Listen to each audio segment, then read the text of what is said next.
अब इस गुणनखंड में गलत आप नहीं करेंगे, बस वीडियो को आप 1 से 2 मिनट का वीडियो होगा, लास्ट तक देखिएगा। जैसे यहाँ पे लिखा हुआ है x square plus 7x plus 10 का गुणनखंड निकालें। अब गुणनखंड निकालने के लिए कर रहा है तो हम करेंगे क्या कि सबसे पहले एक्स स्क्वायर के गुणांक को अचर पद के साथ गुना करेंगे। तो यहाँ पे एक्स स्क्वायर का गुणांक कितना है, 1 है। 1 को 10 के साथ गुना करेंगे।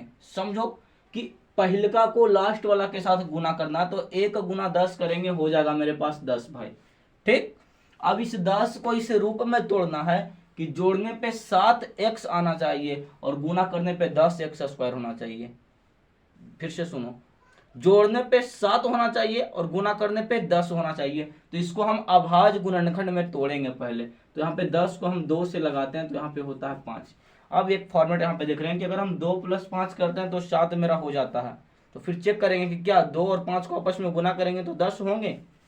तो 2 गुना 5 करते हैं तो मेरे पास 10 भी हो जाता है, और 2 + 5 करते हैं तो मेरे पास 7 भी हो जाता है। तो मेरे पास वैल्यू तो आसानी से मिल गया। अब यहाँ पे हम पुट कर देंगे वहां पे। ठीक, ध्यान दो, एक्स स्क्वायर के लिखेंगे एक्स स्क्वायर प्लस में 7x है, 7x के स्थान पे 5x + 2x लिखेंगे। ध्यान दो, 5x + 2x बराबर 7x होगा। अलजेब्रा के जोड़ में ये सब बेसिक बात है, आसानी से जानते हो भाई। तो 5x + 2x बराबर 7x, यानी कि 7x को हम लिख सकते हैं 5x + 2x। तो यहाँ पे लिखेंगे एक्स स्क्वायर प्लस में 5x और प्लस में 2x। आप प्लस में ध्यान दो कितना है 10 ना, तो यहाँ पे लिख देंगे प्लस में 10। ठीक, उम्मीद करता हूँ समझ में आ रहा होगा। अब क्या करेंगे कि हम कॉमन लेंगे। कॉमन का मतलब जो दोनों में मिले उसको बाहर कर देंगे, जो दोनों में मिलेगा उसको बाहर करेंगे। तो यहाँ पे ध्यान दो कि एक्स स्क्वायर प्लस 5x में x दोनों में मिल रहा है।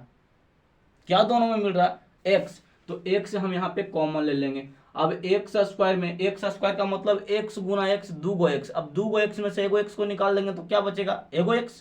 तो यहाँ पे लिख देंगे 1 x। ठीक, प्लस है तो फिर प्लस दे देंगे। अब 5x है, ध्यान दो 5x का मतलब हुआ 5 गुना x। अब इसमें x से हम भाग दे देंगे तो x से x कट जाएगा तो बचेगा क्या, 5 बचेगा। तो यहाँ पे लिख देंगे 5। ध्यान दो भाई क्या किए, एक्स स्क्वायर प्लस 5x में हम x कॉमन लिए तो एक्स स्क्वायर में x से भाग दें, यानी कि 2 x में से 1 x को निकाल दिए तो x बचा।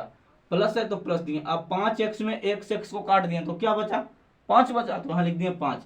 अब प्लस है तो यहाँ पे प्लस 2। अब 2x + 10 में देखो कि दोनों में कौन मिल रहा है। तो यहाँ पे x है लेकिन यहाँ पे x नहीं है, लेकिन देख रहे हैं कि 2x में यहाँ पे 2 है, 10 में भी 2 है। को कि सर आप कह रहे हैं 10 में 2 है कैसे, तो भाई ध्यान से देखो 10 को हम लिख सकते हैं 2 गुना 5, लिख सकते हैं ना।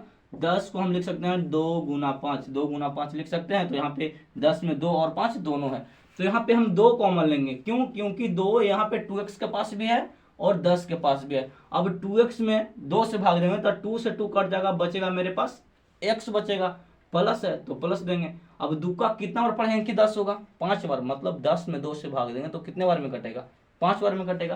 तो यहाँ पे लिख देंगे 5। ठीक, उम्मीद करता हूँ कि समझ में आ रहा होगा। अब क्या करेंगे कि एक बार बाहर वाला को लिख देंगे और एक बार अंदर वाला को लिख देंगे। तो बाहर में यहाँ पे x और यहाँ पे प्लस में 2, तो पहले एक साथ लिखो x + 2, और एक बार अंदर वाला के लिख दो। तो अंदर है x + 5 यहाँ भी और x + 5 यहाँ भी, तो लिख दो किसी एक को x + 5 और ये हमारा आंसर हो जाएगा। चेक करने के लिए आपको किसी पे आश्रित नहीं रहना है कि क्या हम जो बनाए हैं वो गलत है कि सही। कैसे, अभी देखो जब कभी भी गुणनखंड बनाओ तो ब्रैकेट के अंदर वाले वैल्यू को देखो, अगर वो सेम है जो यहाँ x + 5 है, अगर यहाँ भी x + 5 है तो मानो कि मेरा बनाया हुआ 100% सही है।